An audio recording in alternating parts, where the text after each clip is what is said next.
episode of Chargers Talk 4630 is brought to you by Zeolife, the exclusive patented superfood changing the way people fuel their bodies. Now listen, if you're looking for a game-changing way to improve your health, Zeolife is the world's most nutrient-dense whole plant. We're talking over 50% plant protein, essential amino acids, fiber, and powerful antioxidants, all in one natural source. Just 1 teaspoon a day supports your gut, boosts your energy, and promotes healthier skin and hair. And the best part, people everywhere are giving it a 5-star review because it works. So if you're ready to feel the difference, head over to zevo.life and start your journey with their 30-day risk-free guarantee. And because you're a loyal listener of this podcast, you get an exclusive 30% discount. Just use my code ChargeTalk4630 at checkout. That's without the R. That's ChargeTalk4630. Take control of your health today with Zeolife. Your body will thank you. What's up? What's up? Good morning. How's everybody doing today? Welcome in.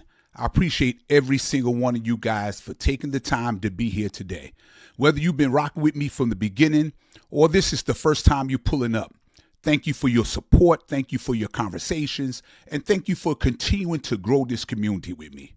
Now, this platform has never just been about football. It's about showing your passions and giving your opinions and having real conversations, right? The hot takes, the ones we agree on and the ones we don't. And just speaking honestly about the things that matter to us as fans and as people. And today, we got something we need to talk about. Welcome to Chargers Talk 4630. I'm Stacy. Now, let's get right into this. Man, I got to be honest with y'all today. And I got a question. Why is everybody scared all of a sudden? Because I'm shocked. I am absolutely shocked at how fast people switched up on this Chargers team the minute the NFL schedule dropped. Because just a few weeks ago, everybody was like cooling the game. Celebration time. Come on. Right? We was like Lionel Richie out here. Everybody sing, everybody dance. All night long. You know, I've never been a singer, as you could tell. But I'm saying everybody was feeling excitement. After the draft, this is the most joy I felt since 2006. Remember when the Chargers went 14-2 and had a first-round bye and was the number 1 seed? Then they went on to lose the division game against the Patriots. But our LT had a monster game. Let me read to you just so you can understand what my boy LaDainian Tomlinson did. Now check this out. LaDainian Tomlinson set an all-time NFL record with 31 total touchdowns. That was 28 rushing and 3 receiving. He led the NFL with 1,815 rushing yards. He set an NFL record with 28 rushing touchdowns. And he overwhelmingly won the 2006 MVP. Now, those records still stand today. And I still haven't forgiven Marlon McCree, who had a game-saving interception against Tom Brady that could have sealed the victory for the Chargers. But he had to get greedy and wanted to take it to the house when all he had to do was take a knee. But Patriots receiver Troy Brown stripped the ball from him right after the pick. And that allowed the Patriots to recover and eventually win that game. That play still stings as I talk about it right now. And I felt the same way in 2007. They won the AFC West. They beat the Tennessee Titans in the wild card game. They knocked off Peyton Manning and the Colts in the division game before losing again to the Patriots in the AFC Championship game. But fast forward to now, everybody was talking about how the Chargers finally have that direction again, right? During the offseason, the Chargers made move after move after move. Now, at first, a lot of people didn't understand it because they wanted the flashy names. They wanted the big headlines. They wanted the fantasy football signings. Hell, me too. But Jim Harbaugh and Joe Ortiz had a vision that we couldn't see at that time. And now, after free agency, after the draft, after putting all these pieces together, now everybody sees it. Now people understand what they were building. And that includes me too. You bring in one of the best fullbacks in Alec Ingold. You bring in Charlie Kolar, one of the best blocking tight ends in the game, who fits exactly what this offense wants to do. You sign David Njoku to pair with Oronde Gadsden. You add toughness. You add physicality. You add identity. Then you go into the draft. You absolutely nail it, right?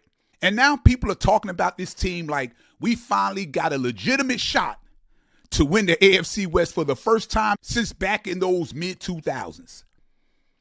And why shouldn't we feel excited, right? But y'all must have forgot. Do people not remember what this team looked like before Jim Harbaugh and Joe Ortiz got here? The organization was a mess. We had only won 5 games. We got absolutely embarrassed by the Las Vegas Raiders. We had no identity. We had no toughness, no discipline. But y'all must have forgot who our coach was. It was Brandon Staley. And man, let me tell you the truth. That dude looked completely lost as a coach. This franchise was going nowhere fast. Then Jim Harbaugh and Joe Ortiz walked through the door and completely changed the culture overnight. Now, all of a sudden, the Chargers have won 22 games over the last 2 seasons. Under Jim Harbaugh, we became a playoff team immediately. I mean, immediately. But y'all must have forgot. If you watched Jim Harbaugh in San Francisco, then you already knew this was possible. The 49ers had 8 straight losing seasons before Harbaugh got there. Then boom, just like that. 3 NFC championship games, a Super Bowl appearance, 1 play away from winning it all. But y'all must have forgot. That's what Jim Harbaugh does. He changes cultures. He changes expectations. He changes losing organizations into winning organizations. And now when you pair Justin Herbert with Mike McDaniel, come on, man. You finally got an offensive mind that can unlock everything that Justin Herbert does well. You see what Tua's career looked like before Mike McDaniel took over Miami? Y'all must have forgot. Now you add Omarion Hampton, Kamani Vidal, and Keaton Mitchell. People say, yeah, but they still got to stay healthy. No shit. That same thing applies to every player in this league, right? The Chargers got weapons everywhere. Ladd McConkey is already a star. You got Rashawn Slater holding it down at left tackle. You got Joe Alt developing to a monster on the right side. You got Tyler Biadasz at center. A massive upgrade. Now look, if there were 75 centers between all 32 teams in the league the last 2 seasons, Bradley Bozeman would have been number 75. But y'all must have forgot. And now, people are scared? Why? Because the NFL released the schedule? That's what got everybody panicking? Everywhere I turn now, people are talking, oh my God, the Chargers got a brutal schedule. Oh no, the NFL just did the Chargers dirty. Oh my God, this 7-game stretch is so impossible. How could they do this to us? And I'm sitting here saying, what league did y'all think we were playing in? This is the National Football League, man. It ain't no easy games. The worst team in football could beat the best team on any given Sunday. We know this already. Yes, Buffalo is tough. Yes, Seattle is tough. Yes, the Rams are tough. The Texans and the Ravens are tough. But y'all must have forgot. Guess who else is tough? You damn right. The Chargers are tough too. And teams around the league know this too. You think those fan bases is happy seeing the Chargers on their schedule? You don't think Buffalo fans are saying, man, now we got to deal with Justin Herbert, who's got Mike McDaniel calling plays now? You don't think teams are looking at Harbaugh and saying, this dude wins everywhere he goes? You don't think defenses are worried about Herbert finally having balance around him? Come on, man. Y'all must have forgot. We sitting here acting scared like the Chargers some weak-ass team.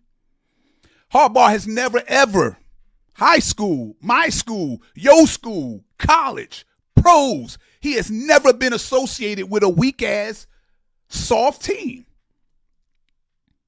Did we all of a sudden forget who our quarterback is?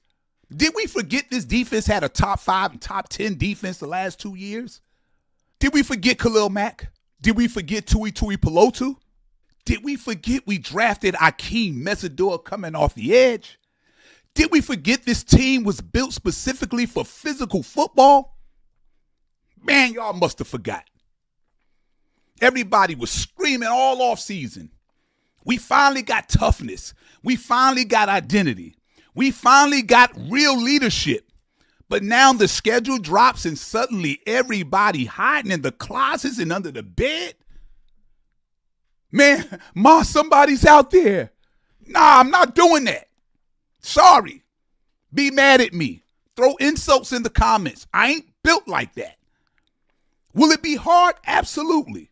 Every game in this league is hard. But guess what? It's going to be hard for them too. And I think people around this league better stop acting like the Chargers are just another team on the schedule. Because I truly believe this team is coming. Now listen, I get it. I really do. I really, really do. And maybe some of y'all are sitting there saying, Stacey, you spent all that time talking about not being scared. But this schedule is scary. And maybe you're right.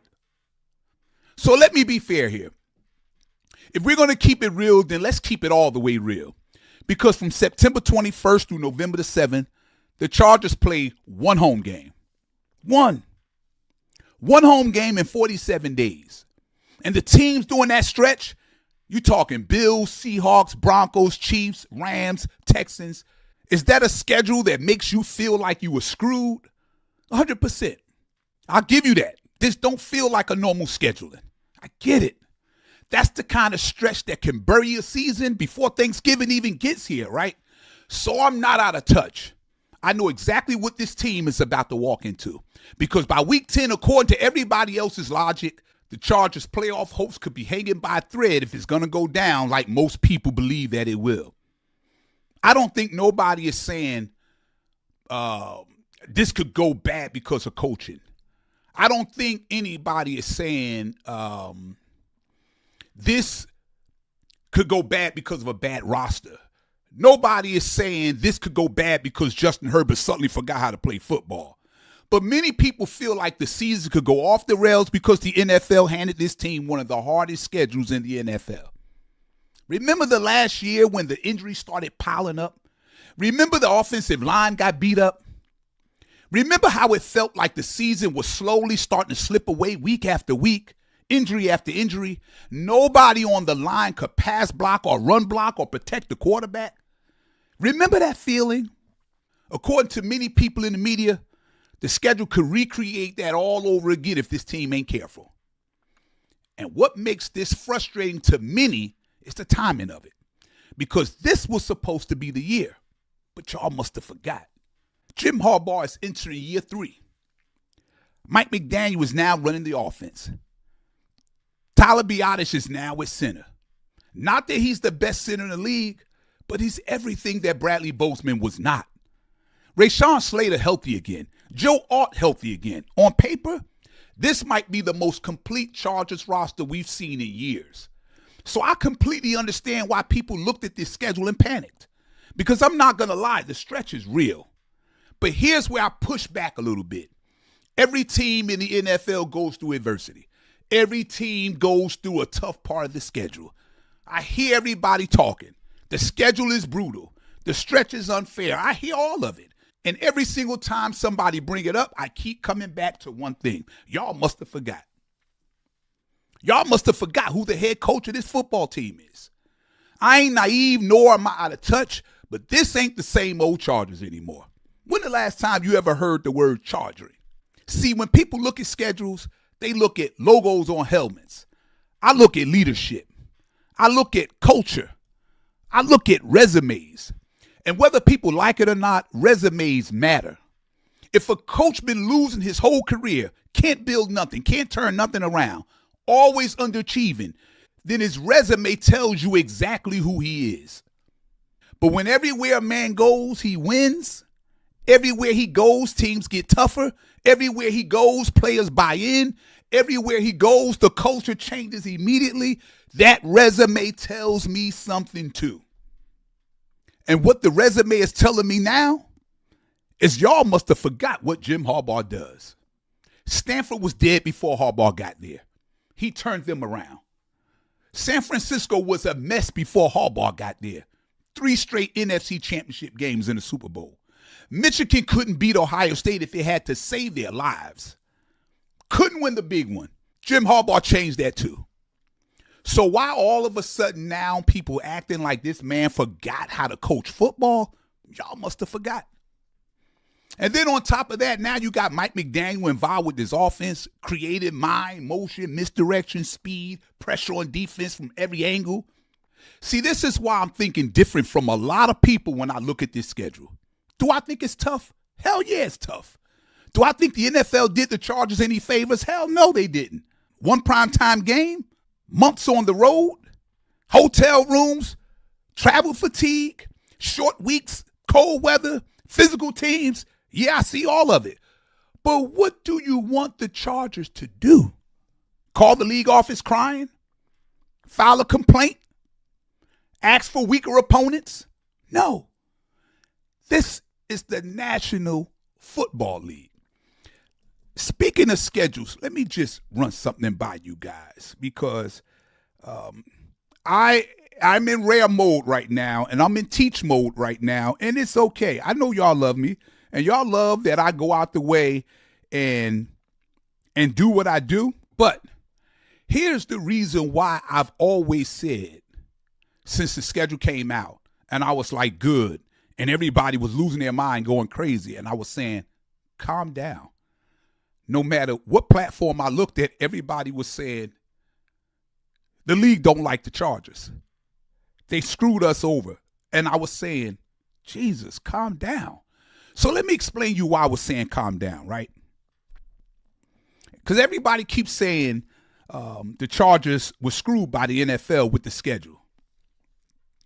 There are teams, and I can't see this right now, so y'all got to forgive me. I got to put my glasses on real quick so I can read this. There are teams all across this league that absolutely have nightmares for schedule besides the Chargers. And if you don't know, I'm going to let you know now. Let's start with the Rams. The Rams' first 5 games is against the 49ers, a Giants team that's going to be much improved, the Broncos, the Eagles, and the Bills. That's brutal. Now let's talk about the Denver Broncos. The Broncos open with the Chiefs, the Jaguars, the Rams, the 49ers, the Chargers, and the Seattle Seahawks. That ain't exactly a vacation either. Now let's look at Buffalo Bills. The Bills open the season against the Houston Texans, the Pittsburgh Steelers, the Cincinnati Bengals, the New England Patriots. Then after a little breather against Cleveland, they get the Eagles right after that. And now let's look at the Washington Commanders. Honestly, Washington might have one of the hardest schedules in football. They open, listen to this, they open with the Eagles, Cowboys, Seahawks, Colts, Giants, 49ers, Eagles again, Rams, Giants again, and then the Cincinnati Bengals. You don't think they crying? You don't think they've been done wrong by the NFL? Hold on. What are we even talking about right now? Let's look at Arizona, man. Arizona got reason to already be looking at the number 1 pick because they might not even win 2 games. Look at this schedule, the Arizona Cardinals, the Chargers, Seahawks, 49ers, Giants, Lions, Rams, Broncos, Cowboys, Seattle again, Rams again, Chiefs, Commanders, Eagles, and they still got the 49ers later. Man, they may not win 2 games this year. So when people keep saying the Chargers got screwed, no. The NFL is brutal for a lot of teams. The difference is going to come down to coaching, toughness, depth, discipline, and surviving the storm. That's why I keep saying, calm down. Listen, man, this is the National Football League. These men get paid millions of dollars to do what they love to do. And nobody cares about excuses in this league. Nobody. Every fan base from every team in football is complaining about something with the schedule. So at some point, you got to stop crying about that mountain. And you got to decide if you built to climb that mountain. That's where I'm at. And I'll be honest with you. After being a Chargers fan for 49 years, I want that Lombardi trophy so bad I could taste it. I done sat through every heartbreak, bad coaching, injuries, playoff collapses, missed field goals, bad ownership decisions, watching great teams fall apart. I done lived through all of it.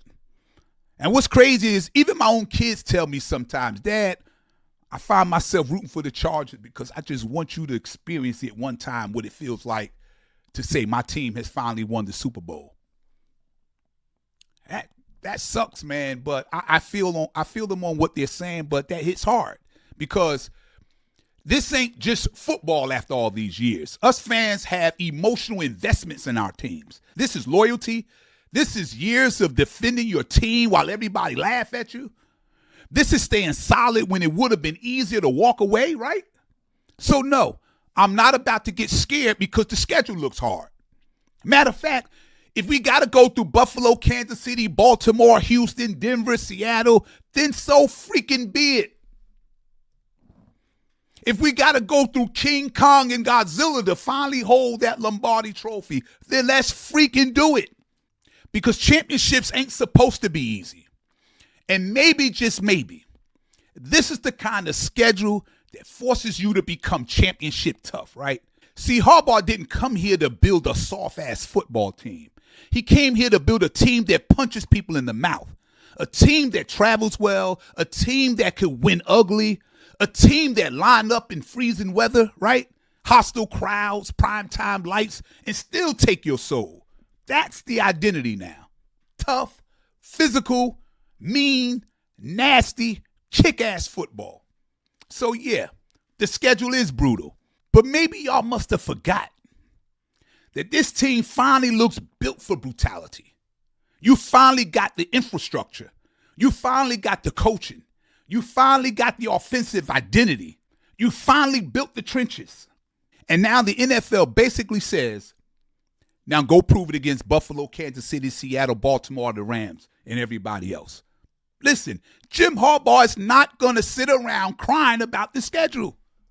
That ain't who he is. You know what he's probably telling that locker room right now? Good. Because Jim Harbaugh believes tough stretches build championship teams. And honestly, maybe he's right. Because if the Chargers can survive this stretch, I'm not talking about dominating it, not go undefeated, just survive it. If they could come out 4-3, maybe even 3-4, they're still alive. They're still dangerous. And the back half of that schedule finally starts to open up. But they have to win them first 2 games. And they'll be all right. Good teams beat the teams they're supposed to. I remember that 2019 Charger season. Talent everywhere. Phillip Rivers, Keenan Allen, Melvin Gordon. But that rough travel stretch early in the season wore them down, and they never recovered. This stuff matters. The NFL knows it matters too. They want ratings, they want drama, they want marquee matchups. But for the Chargers, this stretch could literally define the season before the season even settles in. So here's where I land all of this. The Chargers cannot control the schedule, but they can control how they enter this stretch. Those first 4 games, they must go 3-1.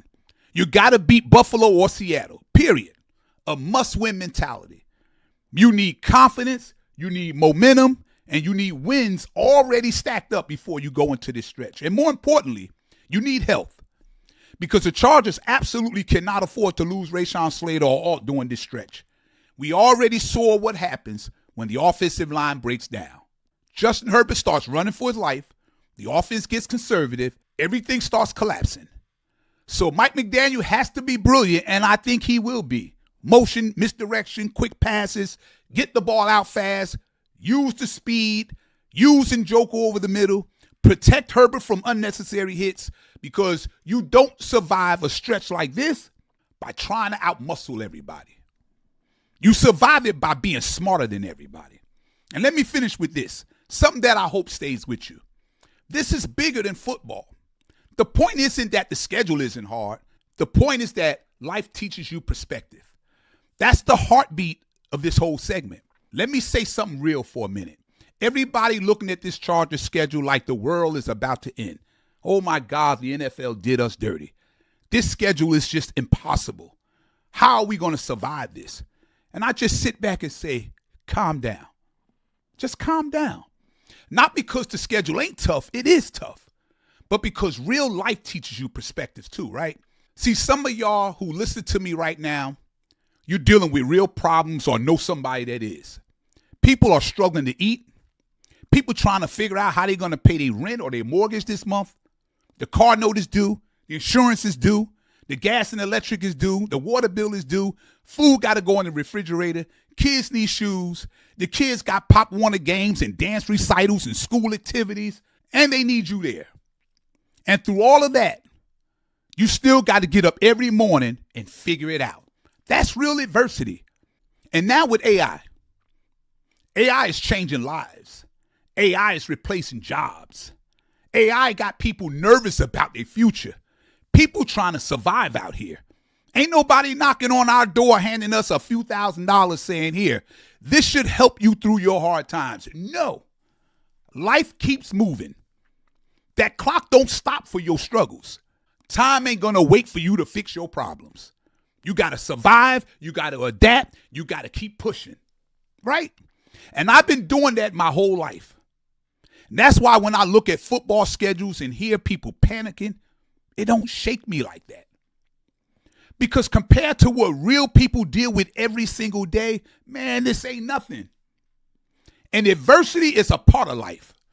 You don't call Roger Goodell and file an appeal because the schedule is hard. That's not how life works. You still got to get your ass out there and play that game. That's life too. And maybe that's why I see things different now that I'm older. When you're young, you think retirement is the dream. You say, man, I can't wait to retire and I don't have to go to work anymore. Then one day you get there. You do retire. But now you're older. You got aches and pains. Every joint in your body pops whenever you get up. Medical issues start showing up. The house is quiet now. Kids are grown. The same people you spent your whole life with grinding for, they're not in the house anymore. And now you're sitting there trying to figure it out. Who am I now? What's my purpose now? What's the next chapter? That's why I don't want to get too far off topic. That's why I wrote this book, Retirement, The Silent Struggle. Because when I retired, I was looking for all those things as well. And then I started experiencing loneliness. I started experiencing feeling detached from the rest of society.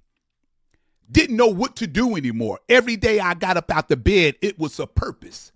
If I didn't get up and grind every day, the kids couldn't eat. They couldn't have the things that they needed.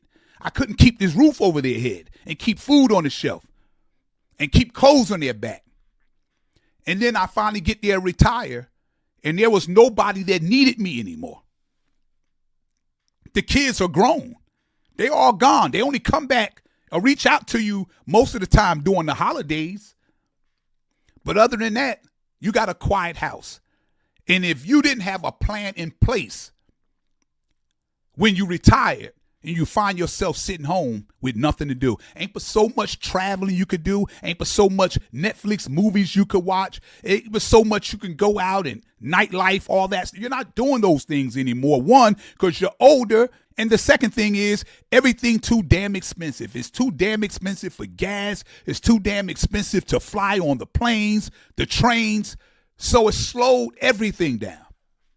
But if you get a chance, this is a good read. I believe it's a good read. I wrote it, and I've already got some good reviews and people that hit me and told me, I'm glad that you did write that book because I'm experiencing some of the same things too. And that book has inspired me to know that you went through those things and you figured things out.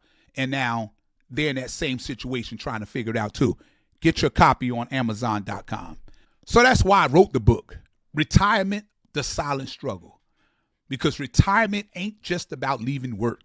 Sometimes it's about trying to rediscover yourself after spending your whole life being needed, right? So when I talk football, I'm talking from a life perspective. We all go through peaks and valleys and ups and downs and drama and pressure and adversity. And what do? We figure it out. That's what these teams going to have to do too. So yes, the schedule is tough, but calm down. The Chargers are going to be fine. Leave me your comments. I want to know, do you still feel some kind of way about the schedule after listening to this podcast? I want to know if you think this team is built for this moment, built for this stretch and this season. Because one thing about me, I read your comments. I pay attention to what y'all talking about, and I pay attention to the streets. I always want to know what the streets are saying. And I got to say this. Thank you. Seriously. Your time matters. Life is busy. People got families. People got problems, jobs, responsibilities, stress. So the fact that you would spend part of your day here with me, man, that means more than you know. And if you rock with the movement, make sure you like, share, and subscribe to Chargers Talk 4630. And don't forget, visit SLM Expressions, because SLM Expressions ain't just a website. We building an entire community over there. We have breaking news, NFL Hub, podcast, hot takes and debates, community discussions, music previews, book previews, visitor reviews, real conversations about sports, life, entertainment, culture, all of it. And what I like the most about it, people actually talk to each other over there with dignity and respect. People treat you like you're supposed to. So if you haven't checked it out yet, go see what we building. That's SLM Expressions. And remember this, the schedule may be brutal. The road may be hard. People may doubt us, but y'all must have forgot. This team ain't running from the smoke anymore. Bolt up, and I'll see y'all in the next episode. Be good, y'all.